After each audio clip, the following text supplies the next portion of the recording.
Let's shift our focus now to Tanzania. The country's government is facing growing backlash over its decision to ban all political rallies. Tanzanian activists and opposition leaders have criticized the decision. They labeled it as growing repression of Samia Suluhu Hassan's government. The opposition Chadema party called the ban unconstitutional. Its head of foreign affairs, John Ketoka, has said that the government feared growing public demand for freedom, which is why it is responding with intimidation and repression. Now, the ban came ahead of planned protests on the 7th of July against last year's contested election. Hassan secured another term in the October 2025 election after the two main opposition presidential candidates were barred from contesting. Western diplomats and rights groups even accused the Hassan government of abductions and murders of critics. The Tanzanian government is using these planned protests as an excuse to curb dissent. It has cited security concerns to justify its curbs. The government has said that it has identified security threats and has allegedly found individuals in possession of weapons planning criminal acts. We have arrested some people with weapons and others with petrol containers. We don't want to go back to what happened last October. The Tanzanian Home Minister is referring to deadly protests that followed the election, and widespread protests were followed by a brutal government crackdown.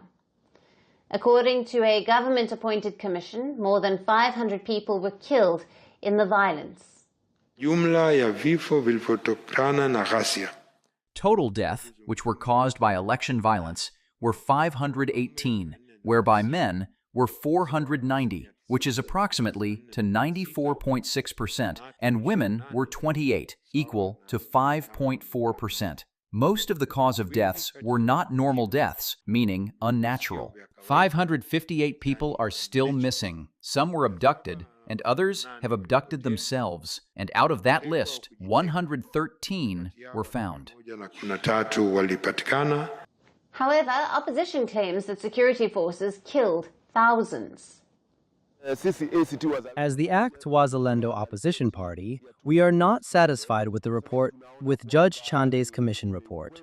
This is because the report lacks transparency. Some crucial information, which was supposed to be made public, has been excluded, so we continue with our stand of not recognizing the Chande Commission and its report. Western diplomats estimate the death toll at between 1,000 and 2,000. The violence dented Tanzania's image of calm and consensus that it had carried for nearly 6 decades. The violence pushed the United States to review its relations with Tanzania. It has also sanctioned a senior Tanzanian police officer over the torture of activists. Reports state that opposition and activists are planning protests to call for democratic reforms. They seek accountability for the deadly suppression of protests. But that's not all.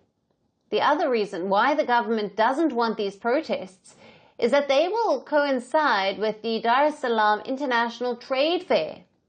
The annual event marks Tanzania's bid to engage international business leaders and promote trade. The Tanzanian Home Minister said that the country must ensure that the event continues peacefully and without disruption.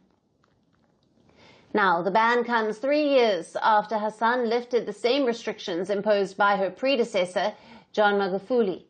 Now, back then, she acknowledged that political parties had the right to hold rallies. However, the curbs mark a reversal of reforms introduced by Hassan. Hassan was once seen as a reformist, but the violent crackdown has tarnished that image, and the latest restrictions will only make the situation worse for the Tanzanian government.